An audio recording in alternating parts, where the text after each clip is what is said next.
O Senhor esteja convosco. Ele está no meio de nós. Proclamação do Evangelho de Jesus Cristo segundo Mateus. Glória a vós, Senhor. Naquele tempo disse Jesus: Ai de vós, mestres da lei e fariseus hipócritas! Vós pagais o dízimo da hortelã, da erva doce e do cominho, e deixais de lado os ensinamentos mais importantes da lei, como a justiça, a misericórdia e a fidelidade. Vós deveríeis praticar isto, sem, contudo, deixar aquilo. Guias cegos! Vós filtrais o mosquito, mas engolis o camelo. Ai de vós, mestres da lei, fariseus hipócritas! Vós limpais o copo e o prato por fora, mas por dentro estáis cheios de roubo e cobiça. Fariseu cego, limpa primeiro o copo por dentro, para que também por fora fique limpo. Palavra da salvação. Glória a vós, Senhor. Por favor, cumprimentando aqueles que são de Caeté, Belo Horizonte, Jaboticatubas, Vila Velha. Outro dia estive lá. Também a Luciene Santos de Oliveira, que completa mais um ano de vida. E a todos que vêm com suas intenções, você que nos acompanha pela TV Horizonte, pela Rádio América e também pelo nosso canal no YouTube e o Instagram, Mãe Piedade. Hoje, lembramos-nos de Santa Mônica, mãe, esposa, irmã, exemplar. Passa sua vida inteira, praticamente inteira, rezando pela conversão de Agostinho, que era da pá virada. E tem a oportunidade de ver o filho convertido e seguindo nosso Senhor Jesus Cristo. Permitam-me lembrar uma vez que escutei uma mãe dizendo assim: Padre, me angustia muito. Fico muito angustiada porque eu eduquei meu filho na fé e ele perdeu o seu caminho e desistiu, não acredita mais em nada. Me dói porque eu tenho medo de que ele se perca. Eu tenho medo que ele se perca. E ela falava isso não como um moralismo ou como uma obrigatoriedade de ter feito o filho se tornar um bom cristão, não, mas com pesar, porque ela tinha literalmente medo de que no dia definitivo o seu filho não encontrasse a vida definitiva que é Cristo, a eternidade. E, obviamente, ela também escutava algumas coisas que circulavam na época, como ainda circulam, e que, como para a comunidade de Tessalônica, é importante nós trazermos à tona. Versículo 3a, do capítulo 2. Que ninguém vos engane de modo algum. Versículo 14.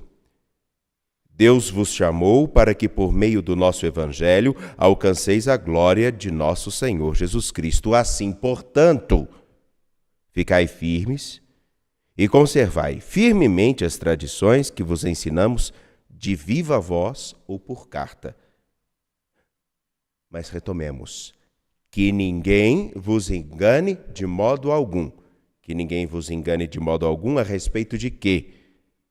Não vos alarmeis por causa de alguma revelação ou carta que foi atribuída a nós, afirmando que o dia do Senhor está próximo. O dia do Senhor, para ser bem claro, é o fim do mundo. O dia do julgamento. Então, tinham aqueles que falavam, como também hoje, né? Tá chegando. O Senhor bate à porta.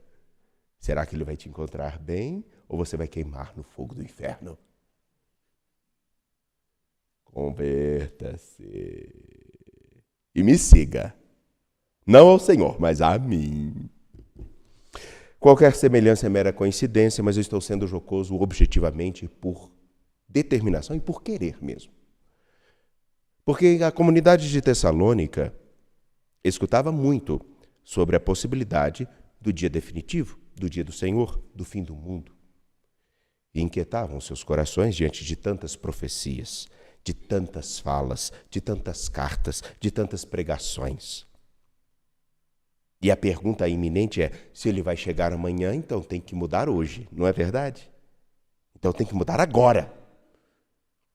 E é interessante que às vezes as pessoas que faziam de tudo, de repente param de fazer nada. Mas assumem até o rosto de São Sebastião. Aquele rosto assim. Sabem o que eu quero dizer com isso? Simples. Aquela mulher que eu falei lamentava e chorava o risco de ver o seu filho condenado. E não condenado a uma cadeia, mas perder a vida que é Cristo, a salvação. Mônica sofria pelo risco de ver o seu filho condenado a não ter a salvação. Alguns de nosso tempo ficam aterrorizados com a possibilidade de daqui 1 ano, 2, 3, 4, 5, amanhã, depois de amanhã, termos o fim do mundo. Basta um louco chegar nas redes sociais hoje e falar com algumas leituras e algumas interpretações que ano que vem o mundo vai acabar. Com certeza, pelo menos 10 pessoas que o escutarem vão andar atrás dele.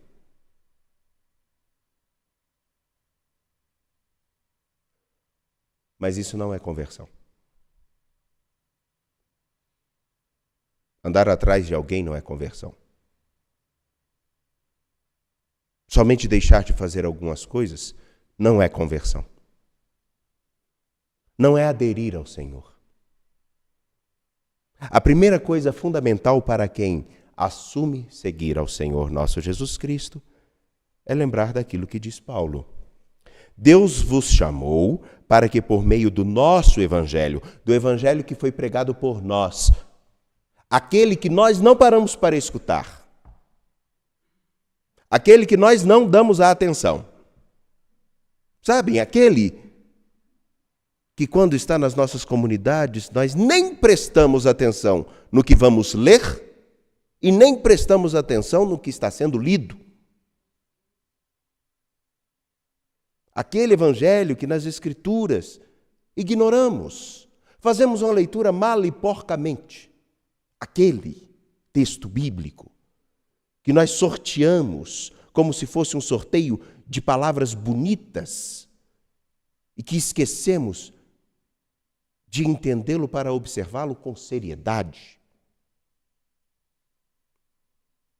Deus vos chamou para que, por meio do nosso evangelho, alcanceis a glória de nosso Senhor Jesus Cristo. E a glória de nosso Senhor Jesus Cristo, como diz Irineu de Leão, é o homem vivo. E o homem vivo é mais do que tendo suas funções biológicas perfeitamente estabelecidas. O homem vivo é o homem que, consciente de si, comprometido com mais do que a sua própria vontade, assume deixar com que o Senhor nosso Jesus Cristo na sua vida seja visto e encontrado por todos. E isso se dá quando continuemos a escutar Paulo aos Tessalonicenses. Portanto, irmãos, ficai firmes e conservai firmemente as tradições que vos ensinamos de viva voz ou por carta. Estejam atentos em conservar aquilo que vocês aprenderam do Evangelho, da Escritura, do que vos foi passado. E parem de procurar coisas miraculosas e comecem a observar cada dia o que realmente cabe a vocês, preparando-se para receber o Senhor agora, que vocês não precisam se preocupar se Ele vai vir amanhã ou depois. É como aquela coisa, não adianta a pessoa pensar no dia de sua morte e simplesmente esperar assim. Eu espero saber que o dia da minha morte seja daqui a 3 anos. Não adianta. Viva como se fosse hoje o último dia de sua história, para você viver bem, do modo que deve e como pode, com a qualidade que isso significa, não só fazendo as próprias vontades, significando o melhor que pode para a vida das outras pessoas, aí então a sua vida valerá a pena. Porque quem preocupa muito com o amanhã se esquece que só tem o agora. E não é à toa que nós estamos falando isso, porque isso tem muito a ver com o Evangelho. Porque quando nós nos preocupamos objetivamente com o dia do fim do mundo, ou quando alguma coisa vai acontecer, ou com a morte de alguém, será que foi ou não foi condenado ao inferno? Será que eu vou ou não ser condenado ao inferno? O inferno não precisa de propaganda. O que precisamos propagar é o seguinte: nós estamos realmente fazendo um caminho de conversão para viver segundo Jesus Cristo ou não? Não só deixando de praticar coisas, mas eu estou deixando com que o meu coração, e a partir lá de dentro, do mais profundo que tenho em mim, o Senhor consiga reinar e me conduzir.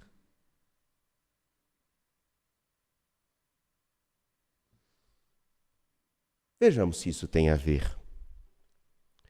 Ai de vós, mestres da lei, fariseus hipócritas, e por incrível que pareça, durante muito tempo eu escutei pregações dizendo que Jesus estava falando somente para os líderes religiosos. Não. O texto faz menção explícita aos mestres da lei e fariseus hipócritas, mas sejamos honestos, nós temos um pouquinho deles.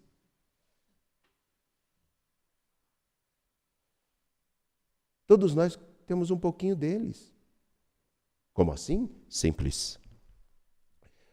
Os mestres da lei eram aqueles que tinham a Escritura e faziam uma coisa bem simples: ensinavam. Hoje, nós somos mestres de muitas leis, principalmente aquelas que ratificam ou justificam os erros do nosso tempo e que não nos incomodam. Nós achamos muitas justificativas para todas. Fariseus hipócritas, os separados. Existem também aqueles que se acham a última Coca-Cola do deserto, bem geladinha, com aquela gotinha escorrendo num calor intenso de 40 graus. Nós todos temos um pouco disso. Na verdade, não é só para aqueles homens, é para nós. Para pensarmos muito bem se nós somos aqueles que contribuem nas nossas comunidades, que fazemos aquilo que é compromisso nosso, de ajudar a sustentar a evangelização, a missão, o cuidado com quem precisa em nossas comunidades. Portanto, darmos aquilo que nós, um pouco daquilo que nós recebemos, chamado dízimo. Mas achamos que porque contribuímos, não precisamos observar outras coisas como justiça, misericórdia e fidelidade. Vejam quantas pessoas nós podemos nos lembrar, e me recordo de alguns rostos, que eram capazes de dizer: eu dei um saco de cimento para construir essa igreja e, portanto, eu quero que faça o que eu quero. Como eu sou muito atrevido, eu devolvi o dinheiro do cimento. Não é pelo dinheiro, é porque aquilo que eu dou corresponde realmente a algo e a uma convicção de que eu sou responsável por fazer com que muitos, entendendo a Escritura, seguindo a Jesus Cristo, façam dos seus dias únicos e vivam agora a salvação que o Senhor nos apresentou. Porque muitos não conseguem vivê-la por ignorância. Ignoram determinadas coisas porque nunca lhes foi ensinada.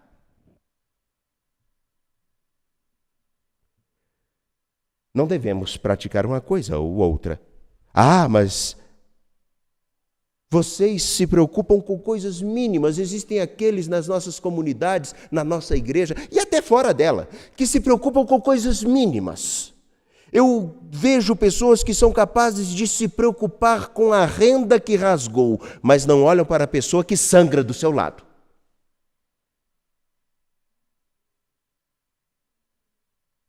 Entretanto, há um outro paralelo. Existem aqueles que se preocupam tanto com quem está rasgado que se esquece de olhar para aquela pessoa. Você sabe qual o valor da sua vida? Deus deu a vida dele pela sua. Uma coisa não anula a outra. Fariseu cego. Limpa primeiro o copo por dentro, para que também por fora fique limpo. Caríssimos, a imagem do copo, aqui apresentada, pode ser muito bem atribuída a nós. Podemos colocar as nossas camisas religiosas com os santos, podemos escrever mensagens bonitas, podemos colocar os nossos terços. Existem aqueles que vão comungar de modo errado, inclusive, com o terço em cima da mão, aonde é para receber a comunhão. Não, o terço, a cruz não precisa estar ali. Existem aqueles que fazem tantas coisas, mas se esquecem do fundamental. Não é por fora que nós vamos mostrar que seguimos a Jesus Cristo. É por aquilo que sai de dentro de nós. A devoção que sai de dentro. O respeito que sai de dentro. A contrição que sai de dentro. E só sai de dentro aquilo que a gente cultiva. Só o que a gente cultiva. Daí então, observa primeiro, dentro de você, se está tão limpo quanto o que você exige que o mundo seja limpo. E aí, voltando àquela senhora e à Santa Mônica, me lembro que um dia eu disse a ela o seguinte: cada um faz o seu caminho e cada um tem a sua escolha, mas o que mais motiva as pessoas é não a obrigatoriedade de estar conosco, mas a motivação de acreditar e ver assim, vale a pena seguir a Jesus Cristo. E aonde a gente vê isso? Não é pelos inúmeros discursos e nem pelos inúmeros crucifixos e nem por todos os símbolos que nós carregamos, mas pelo dia a dia que nós nos comprometemos em mostrar Jesus Cristo. Se não for isso, não nos preocupemos, teremos muito para anunciar o fim do mundo. Talvez porque eles já tenham com o mundo acabado dentro de seus corações, porque já perderam a esperança na justiça, na misericórdia e no próprio Senhor. Quando a vida fica difícil demais, parece que a única coisa que as pessoas conseguem enxergar é destruí-la. Não destruamos a possibilidade dos outros se encontrarem com Jesus Cristo. Bem simplesmente eu vos digo, aquilo que motivou Mônica a rogar por seu filho para que se convertesse é a certeza de que, uma vez encontrado com o Senhor da vida, ninguém o abandona. Mas nós queremos nos encontrar com Ele mesmo. Nós estamos mostrando a Ele. Ou nós estamos preocupados com algo que está tão por fora da gente que nos esquecemos o que carregamos.